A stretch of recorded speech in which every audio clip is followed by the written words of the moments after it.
Baik. Eh, saya nggak tahu nama grupnya apa ini, jadi saya bilang Kagama HSE Club. Mudah-mudahan nggak salah dan mungkin di sini ada teman-teman praktisi HSE walaupun kita sama-sama dan saya juga bukan bagian dari Kagama aslinya. Ya, saya lulus dari ITNAS Bandung, kemudian kuliah keselamatan dan juga kuliah MBA ya. Ya mungkin tahun ini atau tahun depan lagi berpikir mau mau nambah ini lagi sekolah lagi tapi mungkin masih belum fix ya. Kita lihat aja nanti sesuai waktu yang ada. Baik, ini tadi sudah disampaikan oleh Mas Haruno profil saya. Ya, sekarang ini selain mengelola keselamatan proses untuk salah satu BUMN. Jadi saya aslinya tuh pegawai BUMN sekarang, bukan pegawai swasta gitu. Tapi BUMN-nya BUMN di Qatar yang namanya Qatar Gas. Saya juga bertindak atau sedang diamanahkan sebagai Presiden Permika. Permika itu Persatuan Masyarakat Indonesia di Qatar. Kita punya 23.551 jiwa per tahun, per 1 bulan yang lalu sebelum saya cuti gitu. Ini akan bertambah lagi. Mudah-mudahan semakin bertambah kalau WNI kita harapkan ya teman-teman di sini yang mau ke Qatar ya silahkan apply lewat semua website yang ada di Qatar.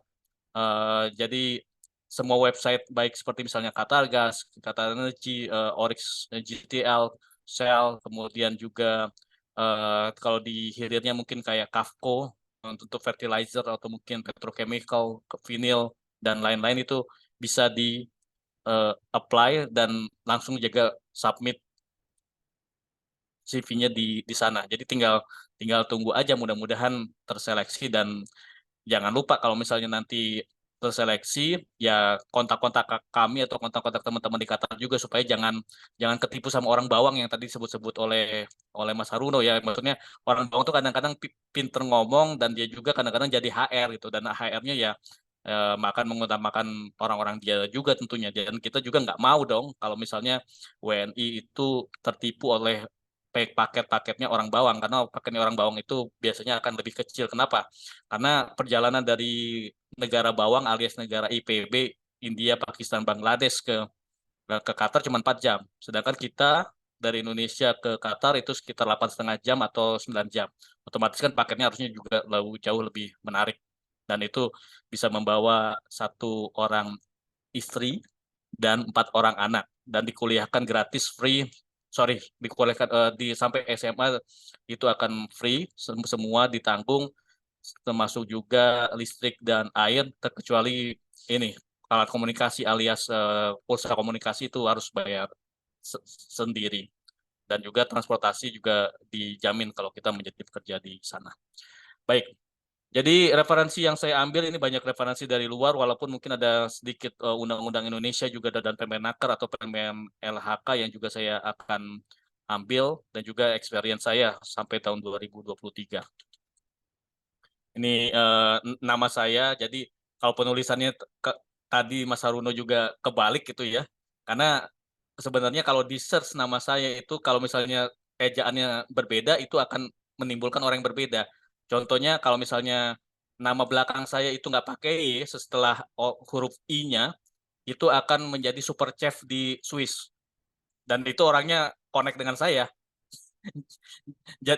Jadi penamaan ejaan nama itu sangat-sangat penting kalau kita memang menghubungi orang yang tepat karena kalau nanti Alvin Alfiansyah tapi nggak pakai Y setelah huruf I-nya itu akan bergabung dengan super chef di Swiss sana yang memang WNI juga gitu. Baik, eh secara umum kita itu ada di dunia risk management ya kalau kita bicara K3 karena dasarnya safety process itu sebenarnya adalah bagaimana mengelola resiko dan secara histori tentunya dari first prophet Nabi Adam kita sudah mengenal namanya resiko ya. Kalau kenapa Nabi kita tersebut akhirnya jatuh ke bumi dan kita juga menjadi penerus-penerusnya di bumi ya itu sejak itulah sebenarnya manajemen risiko itu sudah ada gitu. Walaupun secara industrial itu akan berkembang terus dan ini sejarahnya mulai dari finance dulu, kemudian baru ke korporasi alias perusahaan, kemudian teknologi, kemudian itu juga berkembang menjadi insuransi dan project dan akhirnya menjadi risk management approach alias pengelolaan risiko secara utuh itu dimulai HSE UK. Dan konsep HSE Matrix atau risk matrix itu tahun 1999 ya HSE UK juga dan juga berlanjut dengan OSAS 18.000 series ya. Kemudian lanjut ada ISO 45001, ANSI J10 dan lain-lain. Jadi hal-hal ini sebenarnya basic-basic kita sebelum kita berlanjut ke safety process kita mesti tahu juga historinya dan juga kalau kita berkaca ke dunia Amerika karena saya dulu bekerjanya cukup lama di hal American Standard pada saat saya di teknik kemudian AMEC itu standar Amerika jadi memang saya lebih paham standar Amerika dibanding standar European tetapi historinya juga memang kita harus paham juga dan kenapa hal ini diseriusi oleh Amerika ya salah satunya karena perusahaan Amerika itu yang meracuni dan hampir mematikan banyak populasi di negara tadi ya si India ya dan akhirnya berdirilah CCPS tahun 1984. Jadi Center of Chemical Process Safety ini salah satu kiblat keselamatan proses di Amerika yang memang mereka sangat serius dan kita tahu kalau kita mengambil bagaimana video-video keselamatan proses yang paling utuh, yang paling bagus ya masih dari IICE, CCPS atau dan biasanya dipublish oleh CSB-nya, alias Chemical Safety Board-nya. Tetapi orang-orang CCPS juga memang dia mensupport si CSB alias badan di bawah Presiden Amerika langsung tersebut. Jadi secara utuh juga di European juga ada trennya atau statistiknya seperti ini ya makanya mereka juga akhirnya tahun 1974 itu mendirikan undang-undang keselamatan kita lebih duluan loh daripada UK mendirikan undang-undang keselamatan tahun 1974 baru mereka itu mendirikan atau menerbitkan undang-undang keselamatan kerja. Jadi HM Inspector itu dia punya statistik tahun 1961 sampai 1974. Nah, dia bagaimana caranya ternyata kecelakaan itu ya terus lumayan meningkat atau malahan stagnan gitu. Setelah stagnan naik. Ya makanya akhirnya UU tentang keselamatan kerja di UK ya dibentuklah tahun 1974. Lanjut, kalau kita bicara sejarah lagi dalam dunia industri, ya kira-kira seperti ini ya. Kita, Masya Allah, ya kita masih ketinggalan sebenarnya. Jadi sejarah keselamatan proses di dunia, walaupun kita ambilnya banyak di Amerika, karena memang mereka yang menerbitkan guideline-nya sampai lengkap biasanya, kita itu baru mulai itu tahun 2004 tepatnya. Tapi maksudnya ini karena ada gongnya dari kecelakaan Petrowidada kalau teman-teman masih ingat.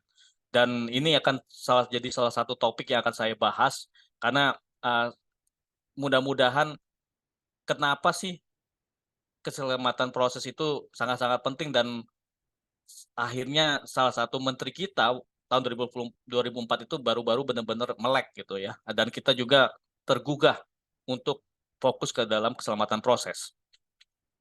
Jadi di Amerika sendiri sudah berkembang berbagai macam elemen PSM, Process Safety Management, dan yang paling akhir tahun 2007 itu CCPS lewat American Institute of Chemical Engineers itu menerbitkan RBPS. RBPS itu Risk Based Process Safety Management.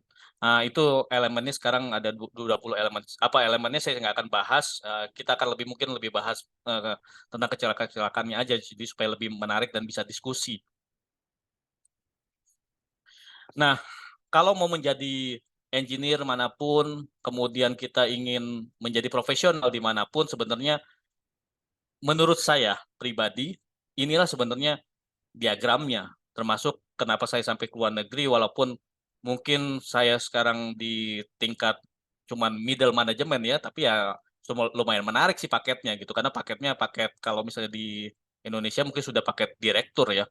Jadi intinya sebenarnya sih sama saja ini karena programnya sewaktu dulu di Chevron pun kita harus tahu minimal 5 hal ini untuk supaya tetap bisa berkarir dan terus naik karirnya dan terus menanjak karirnya. Pertama, paham bisnis proses, ya paham bisnisnya seperti apa, struktur organisasinya seperti apa, dan kenapa harus paham hal ini, ya karena kita harus tahu celahnya. Celahnya gimana supaya bisa tetap naik di dalam karir.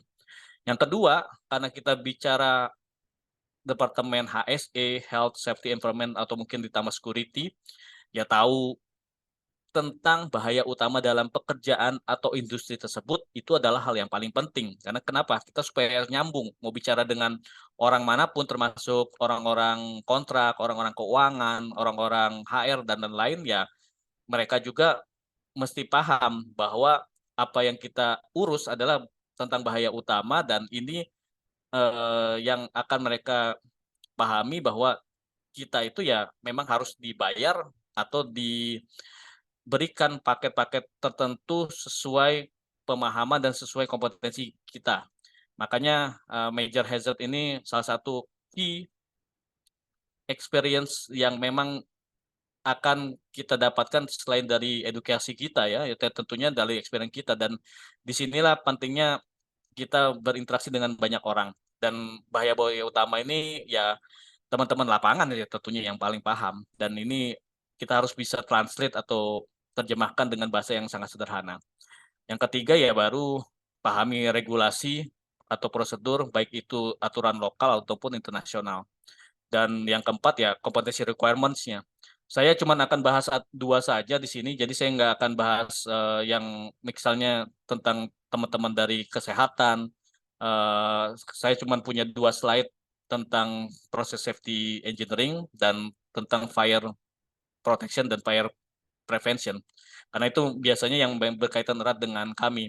Sebenarnya ada satu lagi tentang emergency response, ya mungkin tapi karena slide-nya belum saya cantumkan, ya saya tidak akan publish di sini. Tapi kalau safety officer secara umum, eh, saya harus cari dulu, saya pernah buat slide-nya, dan kompetensi requirements untuk international positions dari level yang paling bawah dari safety officer sampai yang paling atas pun sebenarnya ya harus paham apa gitu. Nah, itu akan kita coba bahas nanti. Yang jelas 60% dari kompetensi profile sebuah posisi biasanya di dalam international organization apapun, kalau Anda sudah punya dan dibilang mungkin bukan bukan expert ya, dibilang paham lah ya. Kita bilang pemahamannya sudah lumayan utuh untuk kompetensi profile tersebut, mungkin sekitar 60%-nya saja, Anda bisa naik jenjang terus sebenarnya di luar negeri pun. Dan yang terakhir ya know your target, strength, dan weakness. Weakness ini juga penting, kenapa? Supaya weakness kita nggak ketahuan gimana caranya. Karena kita gampang diserang orang ya tentunya kalau misalnya weakness kita ketahuan atau terlalu nampak bagi orang-orang. Nah, bisnis framework maksud saya seperti ini teman-teman semua. Anda bekerja di industri apapun, Anda bekerja di perusahaan apapun, ya ketahuilah bisnis framework dari perusahaan tersebut. Dia tuh ngerjain apa, punya apa, dan memproduksi apa, dan itu akan dijualnya bagaimana gitu. Ya seperti misalnya di tempat kami, ya kita mengelola ini publikasi yang sudah mendunia ya. Kita saat ini punya 183 wells, kemudian 77 MTP LNG, nanti tahun 2027 itu akan jadi 126. Artinya kenapa? Artinya akan bertambah sekitar 86%-nya. Increase-nya nggak tanggung-tanggung, hampir 100%. 86% akan ditambah. Dan kita punya helium refineries, kemudian associated product. Associated product ini sangat penting, kenapa? Karena saya belum melihat negara lain yang benar-benar serius seperti Qatar ketika mengangkat hidrokarbon ke atas, itu akan diolah sebaik mungkin dan tidak ada kalau bisa yang seminimal mungkin dibuang ataupun dibakar. Dan sulfur ini bisa dibuat macam-macam loh. Sulfur ini H2S ya sebenarnya, kalau belerang ya, kalau misalnya di pegunungan itu baunya sama itu. Kemudian racunnya lebih tinggi dibandingkan yang lain-lain. Ketika diangkat ini sulfurnya biasanya kalau di Jazirah Arab itu sangat-sangat beracun. Kita bandingkan dengan mungkin di Cepu, mungkin nggak tahu saya ada orang Cepu nggak di sini. Biasanya kalau di Cepu kita sekitar 500 ppm. Kalau 500 ppm tuh ya mungkin orang teman-teman dari kesehatan tolong koreksi saya kalau misalnya salah gitu ya. Kalau terhirup sekitar 3 menit mulai kehilangan kesadaran, kemudian otak lama-lama juga tidak berfungsi dan detak jantung makin melemah, ya akhirnya dalam 3 menit itu status kita berubah, teman-teman. Berubah jadi almarhum. Ya mudah-mudahan bisa dikoreksi ya kalau misalnya ya, penjelasan saya kurang jelas gitu. Uh, Kemudian etan, helium, dan lain-lain. Nah selain itu kalau kita ingin juga bisa ngobrol dan juga ngobrol dengan yang tingkat yang lebih tinggi, artinya mungkin dengan VP, direktur, dan lain-lain, ya kita harus tahu harga masing-masing ini. Kira-kira teman-teman bisa nebak nggak mana yang paling mahal nih dari produk ini? Ditebak aja. Mungkin Mas Haruno nanti punya merchandise, atau mungkin juga saya bisa kirim merchandise kalau diperlukan. Kalau ada yang bisa Kalau ada nebak, kalau misalnya bisa menebak mana yang produk yang paling mahal kira-kira dari produk-produk yang ada di sini. Tebak aja, kita bicaranya dalam terminologi US dollar ya. refinery ya. Refinery yang mana tuh? Ada kan ada NGL, ada fuel kondensat, ada ethane, ada helium, ada sulfur, ada LPG. Yang helium, Mbak. Helium. Ya, helium benar paling mahal. Itu paling mahal, 1 liternya kita bandingin 1 liter aja. 1 liter kan teman-teman tuh udah tahu ya kalau buat botol Aqua 1 liter segimana gedenya gitu ya.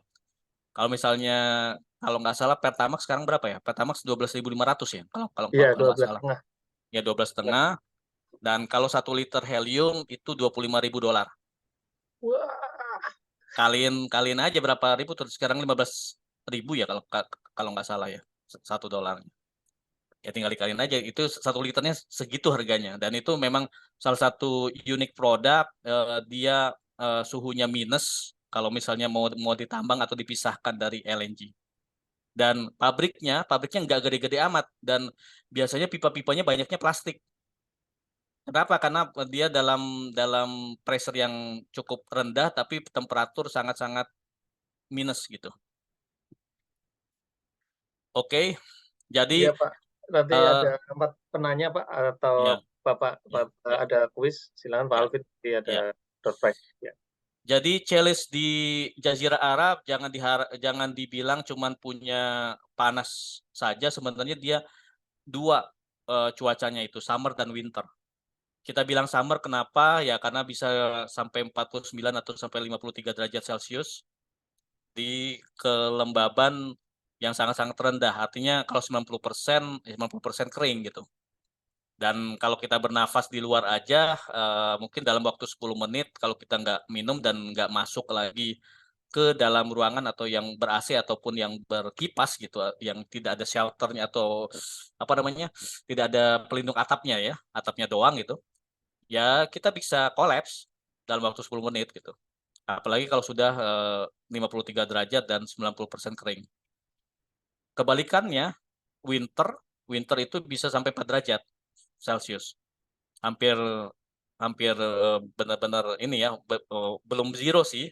Kalau sudah zero itu kan udah di pegunungan kayak kalau kita di Papua sana ya, di Grasberg sana ya kalau misalnya ada. Tapi kalau di Qatar nggak ada gunung setinggi itu, nggak gunung-gunung salju, nggak ada kecuali di Saudi. Jadi merger dan visible leader dan juga borderless employee ini memang sangat-sangat penting untuk dikelola. Kenapa? Karena kita mengelola 70 nationalities di Qatar Gas itu sendiri. Jadi harus benar-benar paham, dan juga jangan nggak kagetan ya, orang Arab tipikal yang memang memang benar-benar keras, yaitu kayak orang Batak lah, suaranya keras tapi hati mereka tuh selembut lagunya Rinto. Jadi jangan jangan terlalu kaget kalau mereka tuh suka teriak-teriak atau kadang-kadang pukul-pukul meja, itu biasanya memang orang-orang yang dulu memang suku Baduy aslinya gitu. Baik, kita skip aja ini ya karena sudah pasti banyak yang tahu gitu ya. Jadi proses safety itu sebenarnya sederhana, sudah pasti impact-nya akan sangat dahsyat, dan kita mengelola supaya semua fluida atau barang yang ditransfer atau material yang ditransfer itu walaupun sehardus atau apapun haruslah tetap di dalam pipa atau tetap di dalam peralatan supaya tidak terjadi mechanical failure, proses upset, prosedur dan human error yang memang harus kita kelola dengan baik sehingga fire, kebakaran, explosion, ledakan dan toxic effect itu tidak akan ada yang berasal dari spill ataupun leak atau mechanical failures yang akan menimbulkan injury, environmental impact dan business loss. Ini material asli dari Trended Trainer OSHA. Kebetulan kalau di Chevron dulu sudah pasti dapat material ini gitu ya. Ketika kita berkembang terus karirnya dan salah satunya adalah mendapatkan training seperti ini, training dari OSHA biasanya, salah satu materialnya. Kemudian ini kita mulai studi kasus ya, dan ini statistik yang coba saya kumpulkan, tapi saya tidak berani mengeluarkan setelah tahun 2019. Kenapa? Karena belum dipublish. Dan kedua karena biasanya kalau misalnya kita bicara keselamatan proses ya, terkait dengan BUMN tercinta kita, yang memang juga nggak publish datanya gitu. Walaupun mungkin ada 1-2 slide nanti akan berkaitan dengan kecelakaan mereka, ini hanya trigger aja untuk diskusi, tapi bukan data-data seperti ini yang memang sudah terpublish. Nah, dari hal-hal ini sebenarnya kita lihat keselamatan proses itu sangat penting supaya nggak ada orang mati, nggak ada orang meninggal, itu utamanya. Tetapi hal lain ya tentunya supaya tidak ada juga kejadian-kejadian yang akan menyebabkan lingkungan rusak atau signifikan environmental impact itu yang kita memang hendak hindari. Dan Petrowidada ini salah satu yang terbesar dan di tahun 2004 ya yang menimbulkan surat edaran dari Menteri saat itu, Menaker saat itu Jacob Woea.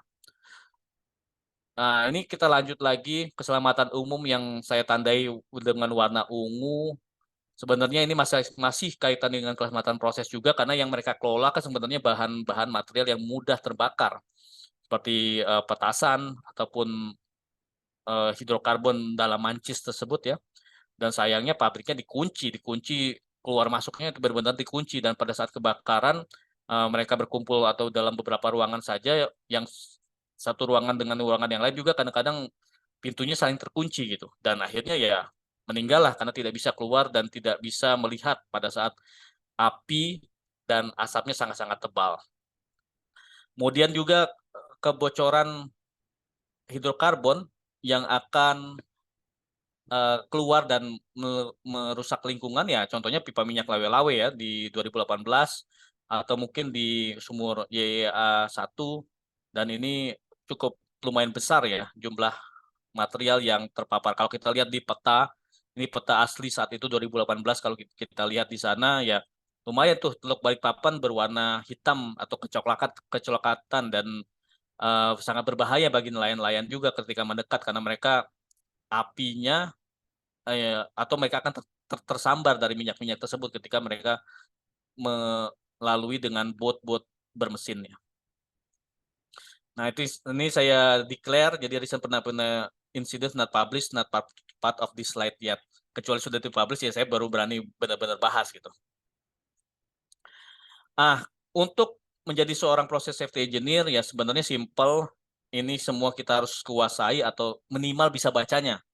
Baca proses flow diagram, baca heat material balance, baca piping instrument diagram, dan baca diagram-diagram teknik lainnya mengenai datasheet, equipment specification juga termasuk layout dan juga gambar-gambar dari orang piping, dari orang civil, kemudian dari orang electrical dan vendor drawing. Walaupun kita nggak tahu cara ngitungnya, tapi minimal ini ngerti ini maksud gambar ini gambar dari keselamatan area sivil, keselamatan area elektrikal, keselamatan area piping dan lain-lain, keselamatan untuk teknik mesin dan lain-lain. Dan ini yang salah satu keunggulan dari proses safety engineering ya kita harus paham dan bisa membaca diagram-diagram tersebut karena memang biasanya modal inilah yang kita harus challenge atau memang sedikit berdebat atau mungkin sedikit bertanya kepada mereka apakah hal-hal keselamatan sudah dipikirkan ketika mereka mendesain sesuatu.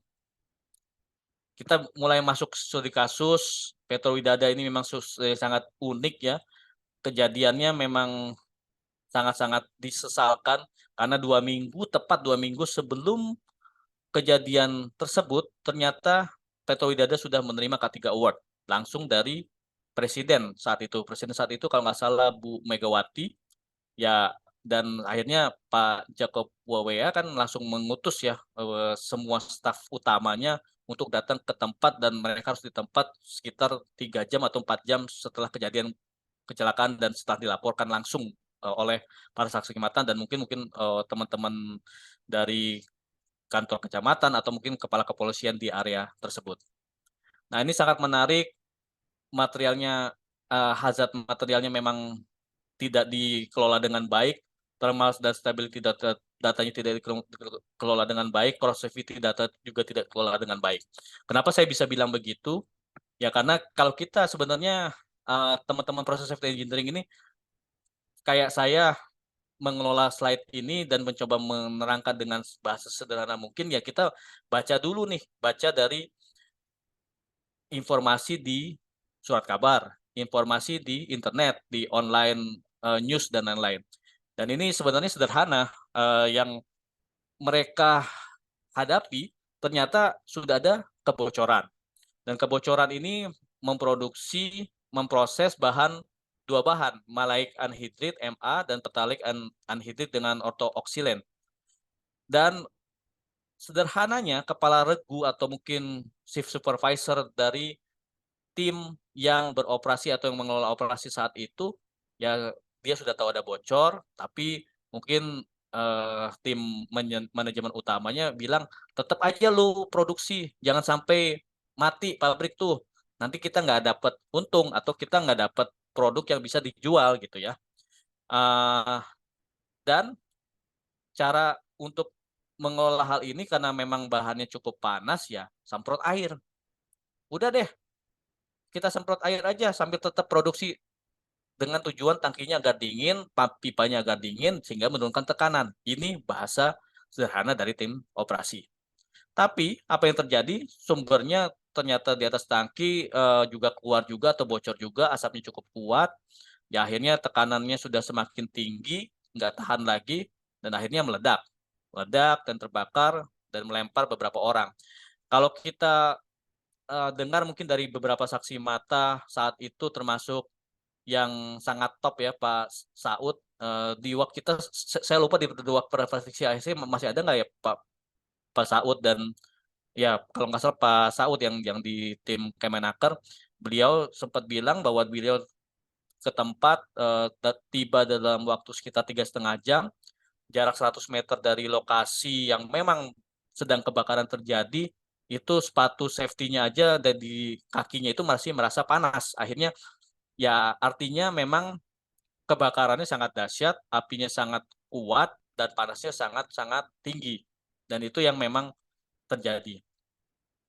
Nah, ketika kita bicara keselamatan proses, ya kita harus tahu area layout-nya seperti apa. Ini kita lihat ini foto zaman dulunya ya, katanya ini yang habis. Kemudian ini area prosesnya, area si tangki yang tadi memang ada bocor dan pipanya bocor. Dan ini control room-nya, deket ya control room-nya. Tapi control room-nya kalau menurut semua saksi mata termasuk teman-teman Kemenaker tersebut, ya control room-nya rata dengan tanah alias sudah tinggal bata-bata yang mungkin sekitar jarak ketinggiannya cuma sekitar setengah meteran doang, artinya sudah runtuh gitu. Karena nggak tahan dengan api dan nggak tahan dengan ledakannya tersebut. Jadi memang ini sangat-sangat dahsyat. Dan kalau kita lihat diagram prosesnya, ya ini tangki 01 tadi, bocornya pertama itu mungkin dari pipa discharge-nya setahu saya ya. Dan akhirnya ya semua materialnya ini nggak kuat. Kenapa nggak kuat? Kalau kita ulik lebih dalam lagi, materialnya seperti ini, Bapak-bapak dan Ibu-ibu. Jadi reaktornya itu stainless steel, shell-nya bagus, stainless steel. Tapi cubingnya cuma carbon steel. Dan carbon steel bukan grade D atau ya grade yang lumayan tinggi gitu. Masih grade A atau grade B. Saya lupa kalau dari berita-berita yang ada. Dan yang parahnya lagi ternyata semua material dari tangki, superheater, distillation column itu carbon steel semua, dan carbon steel-nya kalau nggak salah cuma grade B aja, bukan grade D dia, bukan grade yang lumayan tinggi. Dan uniknya mereka juga tidak benar-benar paham bahwa phthalic anhydride dan maleic anhydride ini sifatnya asam dan korosif. Kalau bereaksi dengan air, tadi kan si Bapak shift supervisornya bilang tembak aja dengan air supaya turun tekanannya dan dingin gitu. Yang bereaksi dengan air ya tambah gede bocornya gitu. Material yang dipakainya karena carbon steel biasa dan carbon steel grade B saja. Bravo. Dan kalau kita lakukan inventory analysis, ini versi saya, bukan versi teman-teman investigator ya. Tapi dari berita-berita tersebut saya bisa menyimpulkan seperti ini.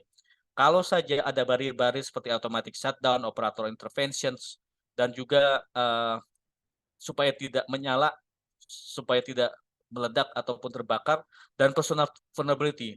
Personal vulnerability ini maksud saya kenapa orang-orang itu tidak dikurangi jumlahnya yang bekerja di area tersebut, di area dekat kebocoran tersebut. Karena mereka udah tahu udah bocor, ya sehingga kalau kita mengurangi orang sebenarnya supaya tidak banyak lagi orang yang cedera, apalagi ketika sudah kebocoran terjadi dan itu sangat-sangat disayangkan.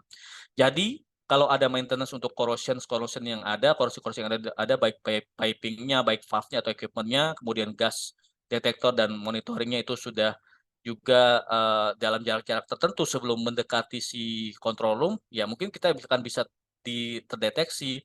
Karena kan kalau ketika ada oksilen tadi, itu tinggal tunggu sumber panas aja, tunggu sumber panas, blep, udah nyala dan langsung akhirnya meledak karena mungkin jumlahnya sangat-sangat besar ya.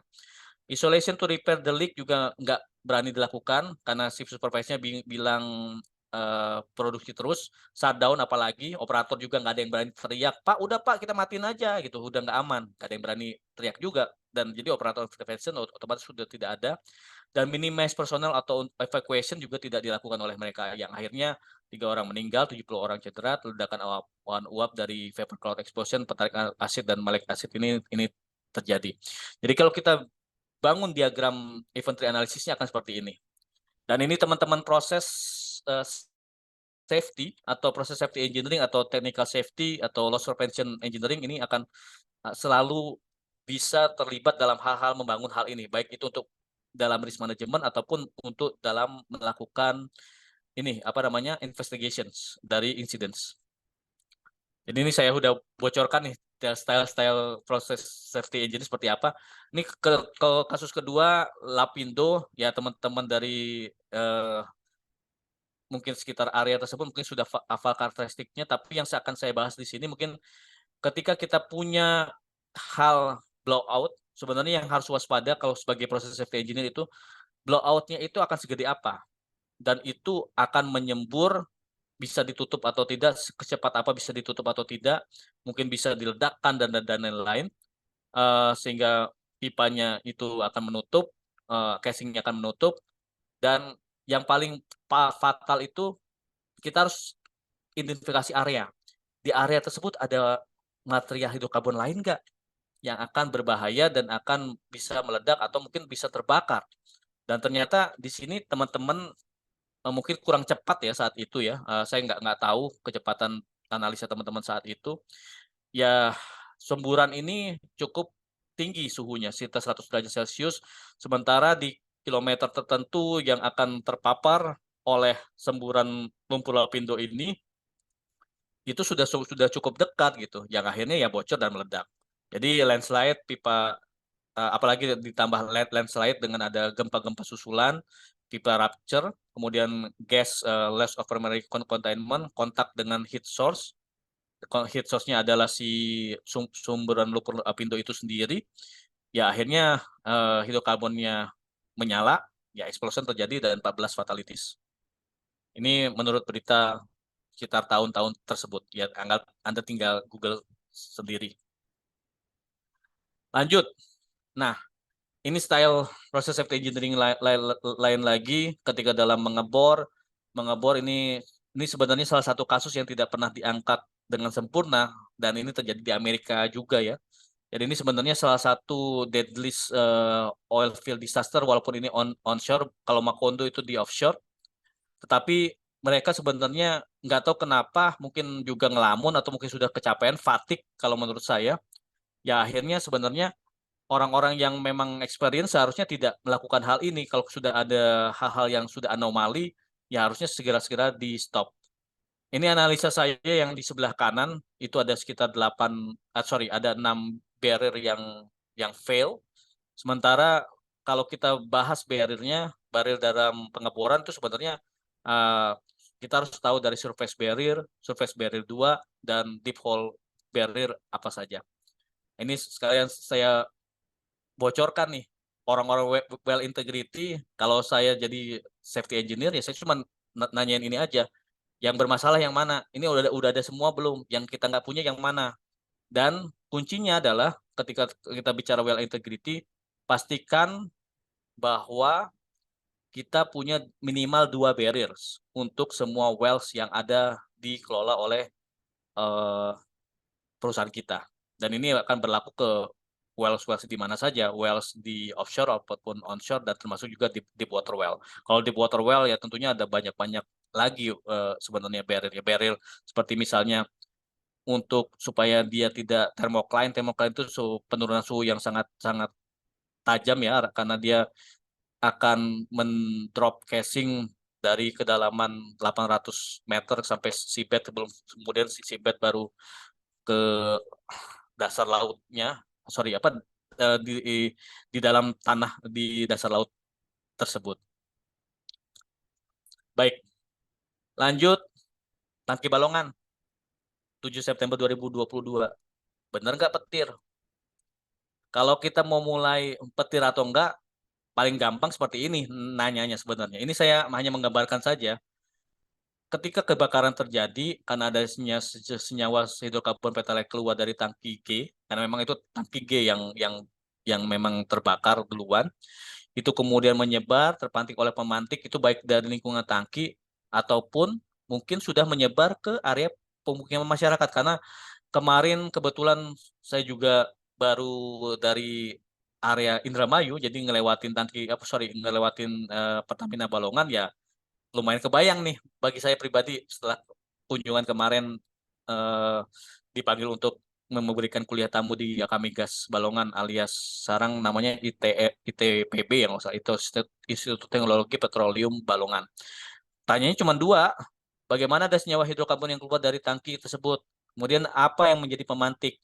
Jadi hipotesis ini ya kita harus gali berdasarkan saksi dari operator, dokumen catatan penurunan level tangki di DCS-nya atau kontrol sistem yang ada, dan saksi dari masyarakat sekitar. Dari tiga ini ya kita bisa lanjut lagi tanya why lanjut seperti itu. Tapi yang utama ya yang pertama kali kita tanyakan seperti ini, dan akhirnya kita akan bisa validasi nih petir atau bukan. Intinya seperti itu, bapak-bapak dan ibu-ibu. Ini tugas safety officer ataupun safety engineer ya kira-kira harus memulainya dari benar-benar yang benar-benar ilmiah ya, jangan langsung simpulkan petir atau tidaknya. Lanjut. Kalau kita bicara proses safety engineering, kita juga bukan hanya diharapkan bukan hanya bisa melihat yang jelek-jeleknya aja, alias yang buruk-buruknya, alias kurang-kurangnya doang gitu. Tapi lihat juga yang bagus-bagusnya. Dari kejadian Depo Pelumpang, sebenarnya yang bagusnya apa nih? Salah satu hal yang paling bagus saya yang lihat di sini adalah integrity dari isolation valve-nya ini yang di tengah sini nih. Isolation valve-nya ini masih berdiri tegak, kemudian juga tidak ada signifikan damage ya. Artinya ini memang isolation valve-nya dijaga dengan baik dan dites dengan baik, dan dia adalah kelas yang tertinggi. Kalau nggak salah kelas 5 atau mungkin malah bahkan mungkin kelas 6. Dan ini lihat isolation valve-nya ini masih full intact. Artinya memang benar-benar bekerja saat kebocoran terjadi dan dia menyetop fluidanya. Kalau nggak stop ya dampaknya kebakarannya akan semakin meluas dan korbannya semakin banyak. Jadi hal yang bagus pun harus bisa kita lihat teman-teman semua sebagai safety, dan itu akan menjadi catatan penting kita juga ketika ingin berkarir di luar negeri dan kita bisa terus nanjak karirnya. Inspeksi depot atau seperti depo pelumpang ini biasanya ada 8 item ini, dan ini biasanya 6 bulan sekali ataupun setahun 2 kali. Dan ini kalau nggak salah di salah satu peraturan di Indonesia, saya lupa nomor peraturannya, tapi ini memang memang yang diinspeksi, dan ini berlaku secara umum, secara internasional juga yang akan dilihat sebenarnya untuk depo-depo manapun di dunia. Nah, lanjut lagi sebelum nanti semakin menarik, Jadi organization structure dari perusahaan kita harus tahu, kita letaknya di mana, kita mau naik lagi kemana, dan itu akan menjadi catatan penting ketika kita ingin berkarir dengan sangat serius supaya terus naik karirnya. Langkah pengembangan industri pun kita harus pantau. Kenapa? Karena di situ kita akan tahu kita akan di tahap mana. Kalau kita di tahap project, kita akan dikontrak atau mungkin bekerja itu untuk project tersebut itu akan berwaktu berapa lama. Dan di sini penting karena kita tahu bahwa setelah project habis ya mungkin karir kita pun habis dan kita harus pindah ke project lain ataupun mungkin ke operasi, tim operasi. Dan ini tips and triknya bagi saya pribadi dan ini saya selalu ajarkan ke siapa saja. Bahasanya ada bahasa-bahasa umum seperti ini, jadi di BP, di Chevron, di Total, di BP Migas dan lain-lain, atau mungkin di ConocoPhillips hampir mirip juga. Ketika mereka berbicara mungkin tahap seleksi di BP Migas atau sekarang namanya SKK Migas, ya mereka menyebutnya itu pre-POD gitu, Plan of Development.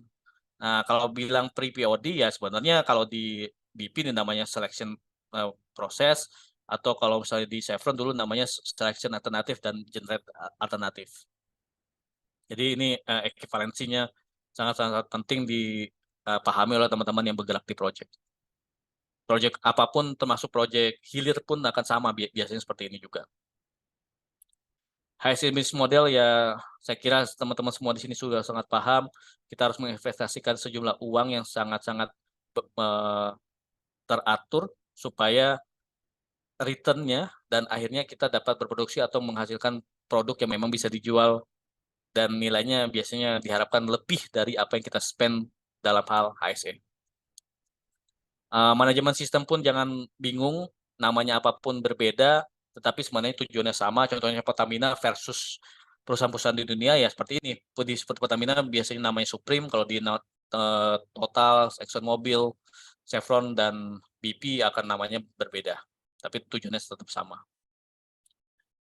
Diagram secara utama kalau di industri migas yang akan diajarkan dan saya spesialisasinya di mana, saya spesialisasinya bukan di sebelah kiri ya, sebelah kiri mengenai environmental dan health, tapi saya di sebelah kanannya sebenarnya adalah safety, proses safety, dan quality.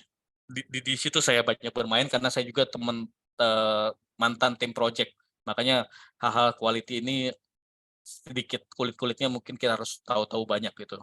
Di samping mungkin lebih utamanya proses safety dan safety itu sendiri. Dan ini yang diajarkan untuk semua level, apalagi ketika ingin menanjak, dan di Chevron ini akan diajarkan, walaupun semua kulit-kulitnya akan diajarkan, tetapi spesialisasi kita di mana, dan itu akan yang lebih didalami, terutama untuk berkarir.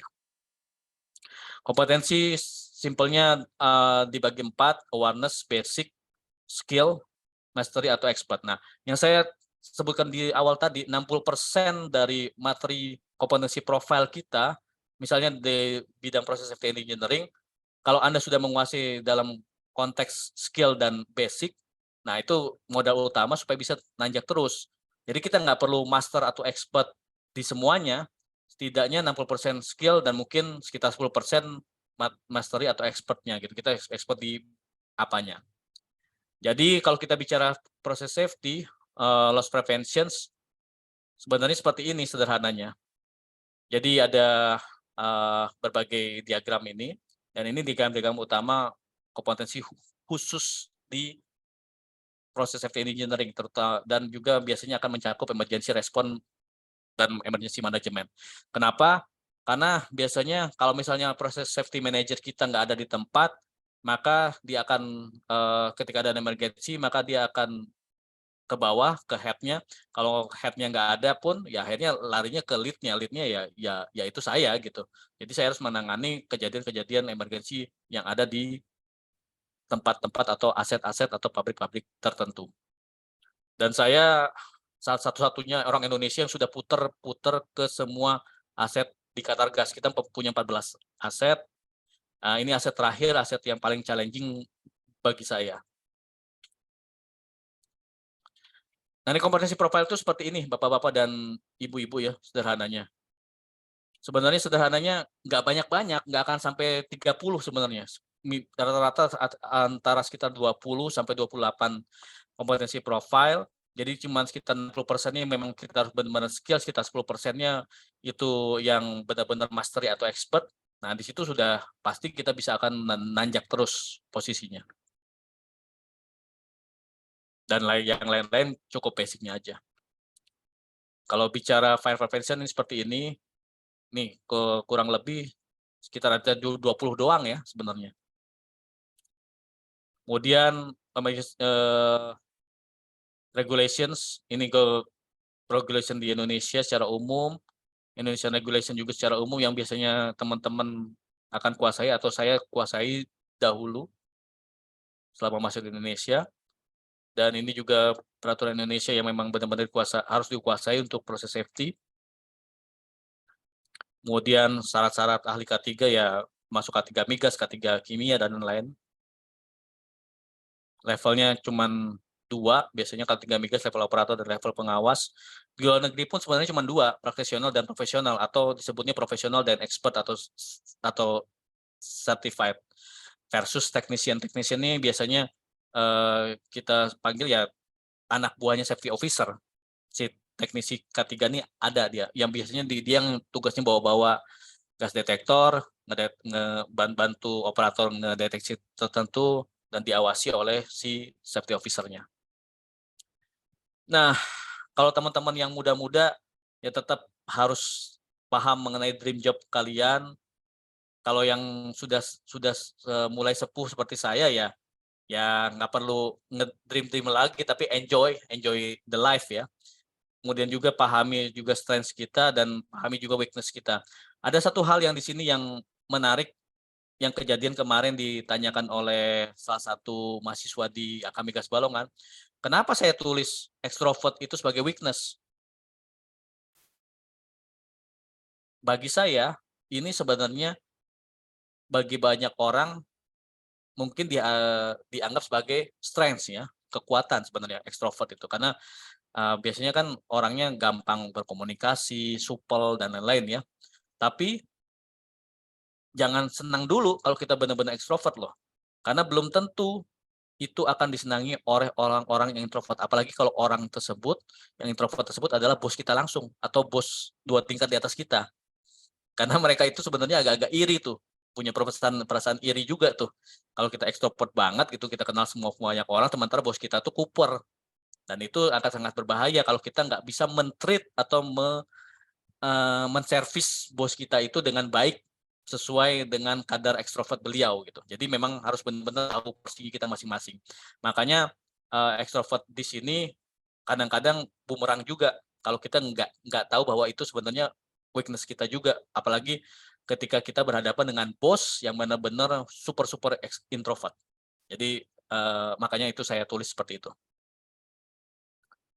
Lanjut, target employees ini mungkin tidak perlu kita bahas ya. Yang jelas ini kalau di dunia migas semua logo-logo ini di dunia migas nih pasti ada, baik sebagai EPC company, seismic company, staf penunjang, dan lain-lain, termasuk regulator yang tadi disebutkan sebelumnya. Dalam negeri, luar negeri pun sama, regulator BUMN dan National Oil and Gas Company. Saya di luar negeri statusnya saat ini adalah pegawai BUMN. Jalan menuju profesional sebenarnya sederhana, sama, pembibitan pada saat masih kuliah atau masih di D3 misalnya, dan pembibitan ini harus dikembangkan, biasanya dikembangkan oleh perusahaan atau mungkin lembaga yang mengelola dan memberikan dia pekerjaan. Kemudian pematangan biasanya lewat jalur asosiasi ataupun lembaga sertifikasi sampai akhirnya benar-benar kita mendapatkan titel atau mungkin diakui sebagai profesional HSE. Jadi apapun pekerjaan kita sebenarnya kalau di dunia migas itu akan sangat-sangat penting, dan teman-teman teknik pun biasanya ada aja yang nyasar kemanapun mereka ada di sini, termasuk ke finance, termasuk ke finance pun ya. Nah, kalau kita bicara gaji pekerja migas lokal vs import 1 dekade yang lalu, ini jurangnya sangat tajam ya. Yang biru itu di dalam negeri, yang merah di luar negeri. Ini sangat tajam dan mudah-mudahan lebih landai sekarang gitu, nggak terlalu tajam.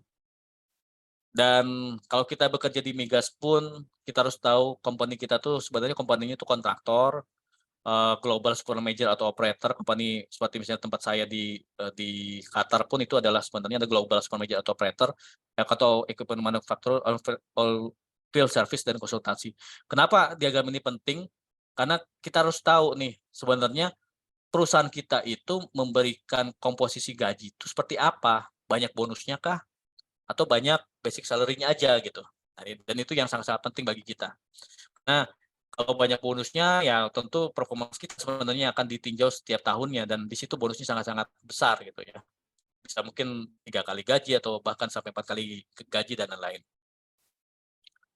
Dan ini kalau dari survei di seluruh dunia ya seperti inilah range-nya. Sayangnya kita Southeast Asia itu termasuk yang kecil gitu dibandingkan kontinen lain atau benua-benua lain ya. Dan ini tinggal dibagi 12 aja, ya itu udah ketahuan tuh kira-kira gaji di satu kontinen atau di satu area berapa. Ya termasuk di area saya kerja sendiri pun udah ketahuan nih Middle East di mana gitu. Dan itulah range teman-teman di satu posisi tertentu tersebut. Ya tinggal dikaliin 15.000 aja deh, dibagi 12 dulu, kemudian dikali 15.000 ya itu ketahuan tuh. Gaji teman-teman tuh sebenarnya harusnya berapa gitu. Kalau ingin sepantar atau sesuai dengan selevel di kontinen yang lain pun. Alright, mudah-mudahan berguna.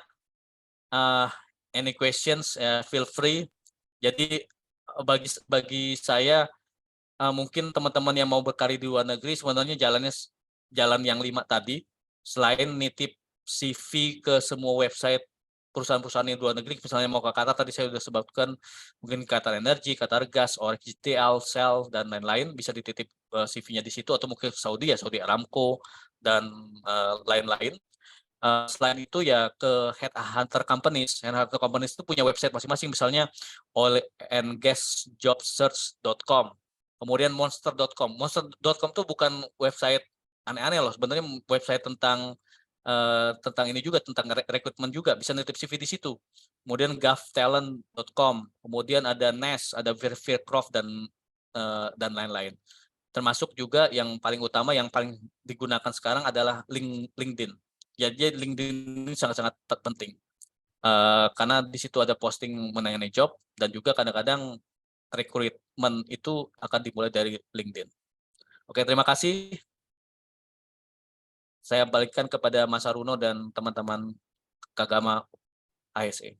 Ya, terima kasih Pak Alvin, luar biasa. Sharing malam ini singkat tapi tetap padat ya. Kita bisa mendapatkan gambaran secara umum. Pak Alvin berusaha menggambarkan sesuatu yang kompleks dengan sederhana.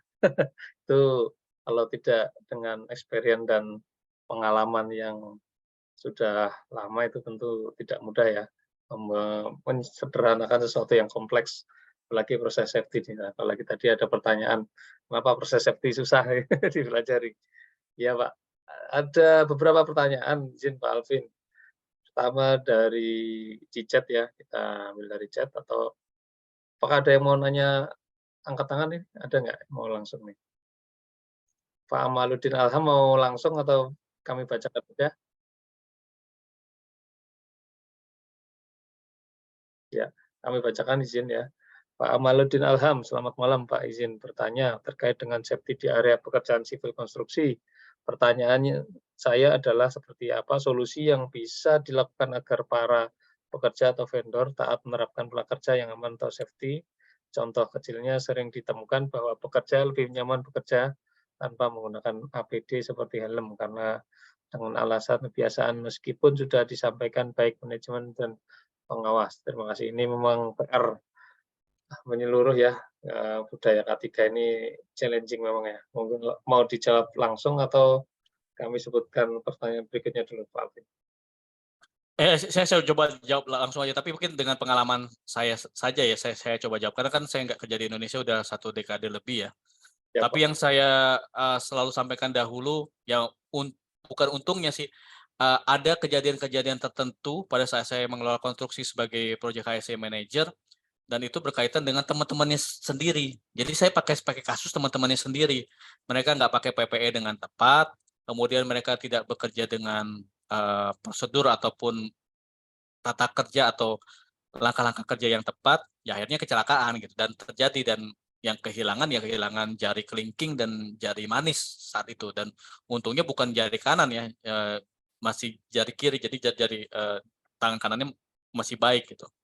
Dan eh, dengan bahasa-bahasa sederhana dan mungkin kasusnya dari teman sendiri itu sebenarnya sangat-sangat menusuk mereka sendiri ya, dan pada akhirnya mereka akan lebih paham atau mungkin lebih mentaati aturan-aturan yang ada. Nah, salah satu cara lain biasanya saya selalu lakukan sidak. Karena kenapa? Kalau di konstruksi migas dulu, apalagi kalau ngejar target, ngejar schedule, ngejar jadwal ya, mungkin kerjaannya hampir 24 jam. Saya itu sempat sidak tuh beberapa kali dan di jam-jam yang tidak tidak tentu, mungkin jam 12 malam, bukan bukan pocong atau kuntilanak ya, saya tiba-tiba muncul di lapangan, atau jam-jam 3 malam. Saya lihat tuh, saya perhatikan, saya benar-benar jalan kaki dari ujung ke ujung sebuah deck atau mungkin platform, naik sampai ke atas itu yang mereka ngerjain apa saja. Ya kita akan tegur dan akan bukan bukan tegur sih, akan sapa mereka, dan kalau misalnya mereka lupa PPI segala macam, ya kita ajak ngobrol, kayak kita ajak dialog dan sampaikan lagi, apalagi kalau misalnya mereka fatal mungkin tidak memakai PPE sampai 2 ya, mungkin sarung tangan dan safety Google-nya, atau mungkin dengan safety helmet-nya, ya 2 PPE atau lebih, itu biasanya saya akan ngajak ngobrol lebih dalam lagi dan saya kasih contoh temannya itu lagi gitu, biar mereka nggak mengalami kejadian yang sama. Apalagi kalau mereka kan bekerjanya malam ya, saya nggak tahu pagi-paginya benar-benar tidur atau enggak ya. Kalau saya memang sengaja gitu biar besoknya saya libur, ya saya sidak itu malam itu gitu. Jadi cara saya seperti itu lebih, saya pikir yang paling manusiawi ya seperti itu, bukan dengan sidak-sidak dengan bahasa-bahasa atau mungkin bahasa-bahasa safety yang terlalu kaku. Demikian. Ya, Pak Alvin, terima kasih. Semoga Pak Alham cukup ya. Kalau memang belum puas, Pak Alvin bukan memuaskan ya Pak. Ya. Eh, Berikutnya kita masuk ke pertanyaan berikutnya dari Pak Santo Samosir. Kenapa mempelajari safety proses ya? Proses safety lebih susah jika dibandingkan belajar safety home. Kasih tips and triknya dong Pak. Terima kasih. Enggak Pak. Saya tanya dulu nih, yang nanya orang teknik bukan? Kalau bukan orang teknik memang akan lebih susah selalu. Oh gitu ya. Karena dasarnya proses safety itu adalah teknik. Tanpa ada background teknik, mohon maaf, jenjang untuk mendapatkan inti ilmunya pun akan sangat-sangat lebih lama. Dan teman-teman SKM, dulu ada satu orang SKM dan dia memang memegang posisi yang cukup cukup penting di BASF ya. Tapi ketika berdebat dengan saya ya, walaupun mungkin saya tidak akan berdebat terlalu dalam gitu, tapi basic tekniknya enggak, karena kurang pun ya akhirnya dia tuh selalu merasa nggak enak hati kalau padahal saya cuma hanya apa namanya, menyampaikan hal-hal yang dasar saja, kok langsung ke sini gitu, padahal ada hal yang lebih dasar dari sisi tekniknya, dan dia memang S2-nya S2 proses safety. Ya, saya bilang, "Mohon maaf Mas, aku berbeda pendapat dengan dirimu, karena menurut aku dari sisi tekniknya ini dulu yang harus diulik, bukan ke yang lain." Nah, dan itu yang kadang-kadang orang teman-teman yang tidak punya background teknik, ya tidak bisa menerima atau mungkin lebih susah mempelajarinya, ya tentu saja karena background-nya bukan teknik. Ya, oke. Jadi background teknik itu sangat mempengaruhi ya Pak ya untuk Jangan belajar. mempengaruhi. Tapi Yang bukan berarti nggak bisa ya Pak ya. Kalau bukan berarti nggak bisa, cuman, nya lebih besar ya. ya skupnya akan lebih cepat gitu untuk belajar proses safety kalau punya background teknik. Teknik apapun ya, termasuk sipil, di Chevron dulu kan sebenarnya kalau proses safety ini lebih utamanya kalau dia punya background dari lulusan Fakultas Teknik Industri. Fakultas Teknik Industri kan berarti nggak tahu background-nya elektro, atau mesin, atau kimia, atau mungkin ya ke arah inilah, ke arah Fakultas Teknik Industrinya doang gitu. Tapi ternyata Fakultas Teknik Sipil pun bisa ke proses safety karena mereka punya background tekniknya itu gitu. Mengetahui kekurangan, material, kekurangan peralatan dan lain-lain. Siap. Oke, terima kasih. Saya dulu pernah keterima di suatu kampus negeri padahal, terus ada teknik, tapi isinya cewek semua, ternyata teknik tata boga, Pak. Menarik itu. Ada ada bener, Pak, yakin. Malah ada. Nah, itu di Jogja itu ya. Jadi, salah satu keunikan. Ini ada yang pengen nanya langsung. Monggo, Mas Istian Wijayanto ini dari KPC ini. Monggo. Bismillahirrahmanirrahim. Assalamualaikum warahmatullahi wabarakatuh, Pak Waalaikumsalam. Pak Runo. Warahmatullahi Aku wabarakatuh. bisa join tadi sambil di jalan ini Pak, baru sampai rumah. Dan nanti bisa belajar lebih dalam dari Pak sama Pak Alvin di lain hari. Baik, Pak Alvin, saya izin tanya Pak, kebetulan Pak Alvin kan pernah lama di Indonesia ya, salah satunya di Kalimantan. Poin yang pertama adalah bagaimana kalau saya sendiri batu bara kebetulan padat karya gitu ya, sehingga memang cukup kompleks untuk memaintain bagaimana membentuk perilaku aman, salah satunya melalui edukasi. Nah, pertanyaan pertama terkait dengan edukasi ini, bagaimana sih Pak memberikan edukasi dari aspek di oil and gas ya? Kami ingin mengadop ya bagaimana caranya membuat orang ini patuh. Ya memang kita latar belakangnya banyak Pak, kalau teman-teman di operator mekanik kan basicnya di SLTA, meskipun juga ada development, tapi memang masih cukup dominan ya dari kasus-kasus kecelakaan itu terkait dengan faktor perilaku. Salah satunya untuk merubah ya pelatihan, ada intervensi perilaku juga gitu ya. Nah, yang kedua, bagaimana dari aspek campaign yang efektif dan efisien sehingga bisa masuk dan membuat taatnya itu lebih ya periodenya jauh ya, tidak perlu selalu harus diingatkan terus. Mungkin itu saja Pak Alvin, 2 pertanyaan dari saya. Terima kasih sebelumnya. Baik. Mas Sitian, ini pertanyaan yang menarik ya. Mungkin saya bagi lagi nih pengalaman waktu dulu masih di Indonesia ataupun di Qatar juga gitu. Kita tidak bisa menafikan keadaan bahwa memang teman-teman di lapangan, baik itu mungkin dari sisi kontraktor ataupun mungkin perusahaan kita sendiri, itu masih banyak yang SMA tadi ya atau LSL tadi. Mereka sudah pasti tata cara berpikirnya mungkin akan kurang dibandingkan teman-teman yang sudah D3 ataupun yang lulus S1 tentunya. Salah satu cara yang kami tempuh adalah memberikan cara-cara tertentu yang paling mendasar untuk mengetahui sesuatu supaya mereka tidak celaka. Contohnya apa? Contohnya bahaya. Yang kedua adalah energi dari hal-hal di sekitar kita yang benar-benar dapat menjadi bahaya tadi. Makanya salah satu program andalan dimanapun, di migas manapun setahu saya ya, yaitu bagaimana caranya posisi apapun, serendah apapun pengetahuannya atau mungkin pendidikannya, itu bisa mengidentifikasi bahaya di sekitar kita. Dan dia paham bahwa ada bahaya tersebut, maka kalau misalnya mungkin dia tidak paham apa APD-nya, ya dia bisa bertanya ke supervisornya tentunya gitu. Tapi bagaimana cara mengidentifikasi bahaya ini ya salah satunya ya teknik yang itu apa namanya, dulu kalau di Chevron dan dipakai juga sebenarnya di Qatargas 10 sumber energi di sekitar kita. Seperti misalnya ada tekanan, kemudian energi kimia, kemudian energi apa namanya, temperatur atau suhu ya, kemudian energi mekanik karena ada gerakan equipment dan lain-lainnya. Dan itu sebenarnya yang paling sederhana yang kita kenalkan ke mereka. Yang kedua, setelah mereka pandai atau bisa mengetahui bahaya, ya tentunya ya bagaimana caranya mereka tahu bahwa ada tata cara atau prosedur yang harus diikuti untuk bekerja. Artinya ya langkah-langkah kerja dalam JSA, langkah-langkah kerja dalam SOP, yaitu yang patut mereka pahami bahwa itu memang harus diikutin. Kalau nggak diikutin, ya hati-hati loh, kamu bisa kena bahaya. Balik lagi ke situ kan ya.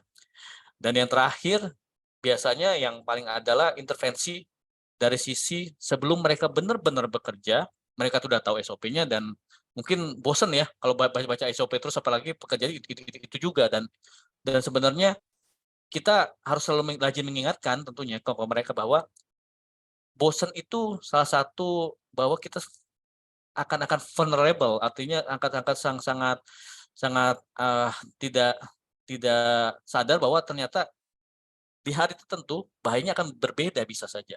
Kenapa? Karena apalagi kalau di Qatar saat ini itu ada 2 cuaca, tapi 2 cuaca itu biasanya ada efeknya ketika berpindah. Terutama hari-hari saat pindah cuaca, misalnya dari summer ke winter atau winter ke summer. Kenapa? Biasanya ada badai pasir, Mas. Badai pasir ini sangat-sangat dahsyat, bisa-bisa mungkin itu akan efeknya sama seperti sandblasting. Misalnya tag number di peralatan kecil ya, peralatan kecil, alat ukur dan lain-lain tertentu, tag number-nya itu akan tergerus oleh si pasir dari badai tersebut, dan itu akan terlihat mungkin sama nomornya. Mungkin dilihatnya seperti angka 0, tapi sebenarnya angka 9. Ya, dia akan mengubah alat ukur atau mengubah setting alat ukur yang salah, akhirnya ya kebakaran lah, atau bocor lah, atau mungkin malah berhenti produksi karena tiba-tiba dirubah settingnya oleh mereka, atau mungkin bacaan readingnya juga salah gitu. Jadi hal-hal ini yang harus kita ingatkan pada mereka. Jadi ketika mereka ke lapangan, selalu lihat kondisi dan situasi di lapangan. Kalau ada perbedaan selalu catat, karena catat itu penting. Kenapa? Mungkin saja itu tidak ada jadi bagian dari JSA atau SOP yang sudah ada. Jadi SOP-nya itu akan selalu diupdate terus, dan yang siapa yang bertugas mengupdate sebenarnya paling pandai adalah mereka sendiri, karena mereka selalu bekerja di lapangan sehari-harinya. Nah, kira-kira demikian, Mas. Mudah-mudahan ini bisa menjawab selain program-program yang standar lah, BBS dan lain-lain ya. Siap Pak Alvin. Makasih Pak Alvin. Cukup ya, Mas. Siap, cukup Pak Harun. Terima kasih. Siap, ini kita langsung masuk ke Pak Agung Sanjaya ini di chat maupun langsung aja lah. Monggo Pak. Baik, Assalamualaikum warahmatullahi wabarakatuh. Selamat malam, Pak, rekan-rekan sekalian. Selamat malam.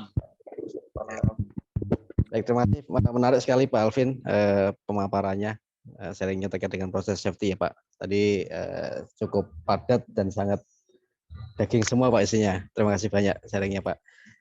Menarik ketika kami mencoba untuk menerapkan proses safety Pak ya di perusahaan itu. Kadang kami berbenturan dengan top management yang terkait dengan aspek efisiensi maupun terkait dengan aspek produksi gitu ya Pak ya. Jadi kami itu agak berbenturan dengan kebijakan-kebijakan yang ditetapkan oleh manajemen. Nah mungkin ketika kita mengalami hal seperti ini, bagaimana strategi yang mungkin pengalaman dari Pak Alvin ataupun masukan yang bisa kita kelola Pak terkait dengan apakah karena kami bukan dari orang proses gitu ya, sehingga kita belum bisa menemukan satu titik yang klik dengan teman-teman proses gitu Pak. Mungkin gitu Pak Alvin, mohon pencerahannya Pak. Oke, terima kasih Pak Agung. Ini pertanyaan yang sangat-sangat valid ya. Jadi memang seorang safety engineer yang baik bagi saya sebenarnya beliau itu harus bisa menggait teman-teman di lapangan atau mungkin bahkan top manajemen untuk mengetahui 2 hal. Pertama, dampak dari suatu kejadian misalnya bocor atau apa dan lain-lain ya. Selain mungkin dampak lingkungan, dampak orang mati, kemudian dampak peralatan rusak, juga dampak dari sisi keuangan. Dan keuangan ini yang itu biasanya akan jadi klik yang sangat dahsyat kalau bisa kita informasikan ke top manajemen. Kalau ini rusak, kemudian bocor, kemudian ini harus dimatikan sekarang, itu akan cost-nya berapa? Versus kalau kita matikannya mungkin nanti pada saat shutdown. Dan itu yang memang akan selalu didebat atau diminta datanya oleh mereka. Contohnya begini aja, kalau misalnya kita menghadapi sebuah jalur pipa, itu sudah mulai ada penipisan nih Mas. dan pipa ini pipa gas. Jadi pipanya dari offshore misalnya atau di onshore pun pipa gas ini udah mulai tipis bocor ya. Dan kalau bocor ya udah ketahuan kan kalau dari sisi IC apa yang akan terjadi, mungkin kebakaran, ledakan dan lain-lain. Tapi kalau kita matiin sekarang itu bisa nggak dilakukan perbaikan secepat mungkin? Ini faktor biaya lagi loh. Kalau bisa iya, teknologinya apa? Itu benar-benar ganti pipanya atau nambal pipa atau mungkin dipakai selongsong. Biasanya selongsong tuh kayak baju besinya untuk pipa tersebut lagi. Dan itu semua biaya itu harus kita faktor, Mas. Versus ini berarti kalau misalnya dimatikan sekarang diperbaiki, mungkin diperbaiki pakai selongsong atau mungkin ditambal doang ya tapi ditambal doang pun kita harus faktorkan berapa luas pipa yang harus kita kosongkan benar-benar. Karena kan nggak boleh ada hidrokarbon lagi. Nah, kalau ditambal pakai besi lagi kan berarti harus dilas tuh. Kalau nggak pakai selongsong yang pakai baut-bautan seperti itu ya. Dan itu juga harus dihitung, itu akan bisa menahan pressure atau menahan temperature sampai berapa. Termasuk apakah bisa sampai desain awalnya atau tidak. Versus untuk permanent repair. Permanent repair tuh biasanya pada saat down. Durasi waktunya cukup nggak? Kalau mungkin waktunya bisa dimatikan sekarang dan masih kekejar target produksi untuk tahun ini ya nggak apa-apa bisa dimatikan sekarang. Dan jadi semua faktor ini harus dihitung, Mas. Jadi biasanya kita akan hitung kalau diperbaiki sekarang, matiin pabrik sekarang, pabriknya yang mati mana aja, kemudian berapa lama matinya, perbaiki bukan permanen, artinya ini temporary repair kalau kita sebut, itu biayanya berapa versus tambal-tambalan. Kemudian kalau misalnya pakai selongsong atau mungkin kita bilangnya engineering claim ya, engineering claimnya itu berapa, teknologinya apa, bisa nahan sampai berapa. Dan kalau kita benar-benar mau permanent repair, berarti kita perlu shutdown, itu durasi waktu shutdown selama apa. Dan itu semua kita faktorkan dalam bentuk uang, Mas. Di situ baru akan kelihatan. Dan biasanya itu udah klik, udah, gua mau tetap running, tapi pakai selongsong doang, cukup. Atau mungkin si mechanical engineer, nah, dan ini perlu engineer yang khusus itu, Mas. Jangan lupa. Saya cuma safety engineer loh, Mas. Saya nggak bisa kalkulasi, nggak bisa tahu juga material apa yang cukup, teknologi apa yang cukup. Misalnya nambal pakai las-lasan doang, itu bisa ditambal keseluruhannya atau tidak, tergantung berapa besar lubangnya tentunya. Atau pakai selongsong tadi, atau engineering clamp tadi. Nah, engineering clamp ini bisa menahan pressure atau tekanan tertentu sesuai desainnya atau enggak. Itu yang biasanya kalau kita safety engineer akan tanyakan. Dan dia menghitung jumlah berapa besar repair cost-nya ya si engineer dari mechanical tadi. Tapi menghitung bisa berapa lama shutdown, berapa lama harus dikosongkan, dan lain-lain ya tentunya dari tim operation. Jadi ini memang harus multidisiplin. Jadi uangnya itu benar-benar uang-uang yang utuh, Mas. Dan itu yang harus kita hitung semua. Dan kita cuma paparkan saja. Tugas saya memang seperti itu, memaparkan ke mereka, ini loh hasil engineer mechanical kita, engineer piping kita, kemudian dari head operation kita bahwa harus dikosongkan sekian dalam kasus untuk temporary repair dengan engineering claim atau temporary repair dengan las-lasan, atau bahkan perlu permanent repair dan diganti utuh pipanya. Dan ini jumlah uang yang diperlukan. Jadi mereka tahu bahwa solusinya dari sisi uang itu berapa saja. Dan tentunya kalau misalnya dari sisi yang lain, misalnya mereka bilang dalam temporary repair ini perlu nggak ditambah detektor lagi karena di belah sana ada boiler itu kan sumber panas nih, dia takut kebakar ke sana. Oh iya, kita lihat mungkin kalau kita tanya lagi nih, balik lagi ke orang korosi dan orang inspection biasanya, ini benar nggak dalam waktu sekian karena misalnya tahun depan shutdown-nya, sementara dari trend profile kebocorannya mungkin dalam waktu 6 bulan lagi itu akan bisa bocor lebih besar. Nah, dalam bocor lebih besar ini, kita safety engineer akan menghitung apakah akan kena ke area boiler tadi. Kalau kena, ya otomatis kan kebakaran dan ledakan. Nah, supaya sebelum kena, makanya mungkin kadang-kadang harus ditambah detektor dalam jarak 15 meter sebelum si boilernya.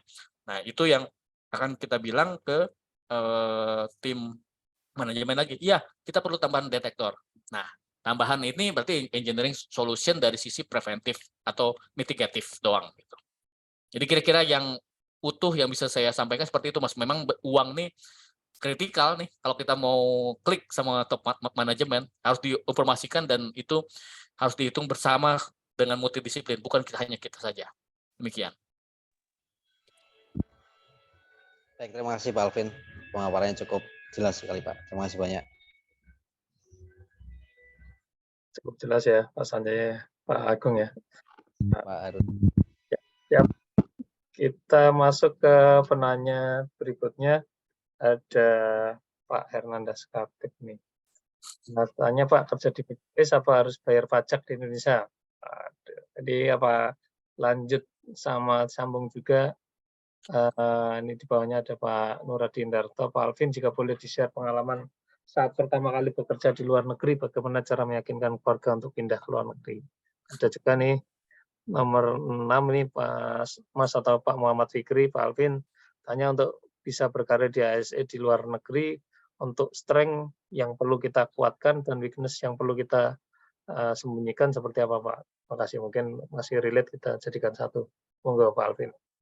Oke. Ya di Jazirah Arab nggak ada pajak. Yang ada tuh VAT. Kalau misalnya di Saudi ya sekitar 15%. Sekarang kalau di Qatar belum ada pajak sama sekali. Artinya gaji kita itu benar-benar utuh itu masuk ke rekening kita ya bayar pajaknya di Indonesia. Kalau selama kita masih punya STNK, PBB di Indonesia ya itu ya kita harus bayar setiap bulan atau setiap tahunnya ya. Jadi bayar pajak di Indonesia ya perlu. Kalau kita masih punya semua sumber kehidupan di Indonesia juga, seperti rumah saya, motor saya, mobil saya, listrik saya, dan lain-lain. Oke, itu saya jawab untuk Mas Hernandas. Kemudian kalau Pak Nuradi, ya ini pintar-pintarnya kita sih Mas, atau Pak Nuradi ya, gimana yakinkan keluarga untuk ikut gitu. Dan tergantung juga kontrak kerjanya apa gitu. Dan yang sangat fatal atau vital kita harus perhatikan, pada saat kontrak kerja itu harus ter-spell out atau tereja dengan baik di dalam kontrak itu bahwa status kita yang dapatkan adalah family status.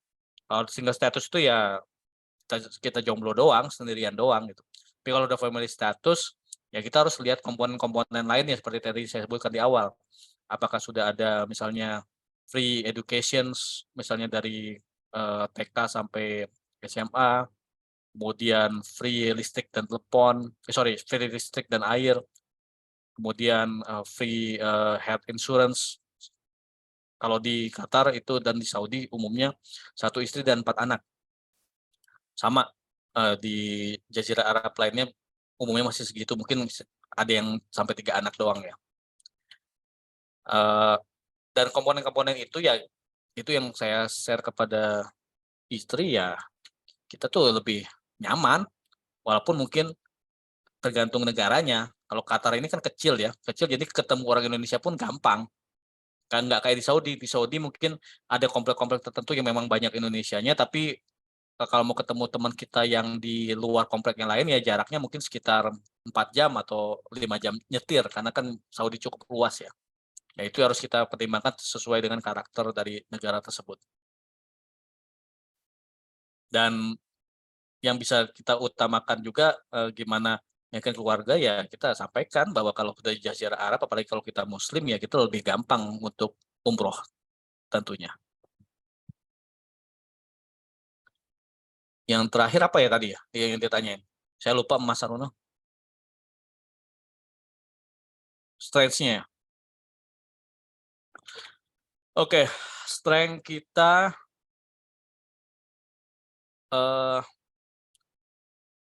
tergantung apa yang mau dibidik posisinya. Menjadi firefighter misalnya. Staf pemadam kebakaran ya.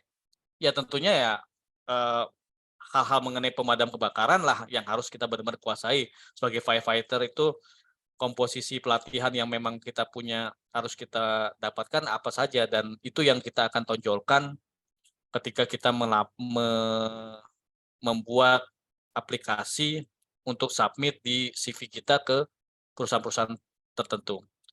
Ya seperti saya juga, misalnya sebagai proses safety engineering, itu sebenarnya nggak utama kita punya iOS, punya NIBOS, punya lain-lain sertifikat. Tapi yang diutamakan adalah experience kita untuk proses safety engineering. Safety officer, karena di sini banyak bawang, orang-orang bawang yang disebut Mas Haruno tadi ya, bawang itu India, Pakistan, Bangladesh, dan ada bawang merah dan bawang putih. Bawang merah ya biasanya India, kalau bawang putih biasanya Pakistan ya, karena kulitnya sih. Warna kulitnya yang lebih cerah kalau bawang putih itu. Dan mereka ini ya biasanya sudah punya NIBOS, sudah punya iOS, sudah punya sertifikat-sertifikat lain. Tapi kalau kita punya sertifikat yang lebih canggih, misalnya ASP atau CHST, Certified Health Safety Technician atau Associate Safety Professional dari Amerika, itu akan ngebantai semua yang punya sertifikat NIBOS ataupun iOS biasanya. Walaupun itu levelnya cuma level teknisi. Tapi kalau kita punya dua itu, ya akan lebih sakti sebenarnya dibandingkan yang punya NIBOS, IGC ataupun ITC sekalipun.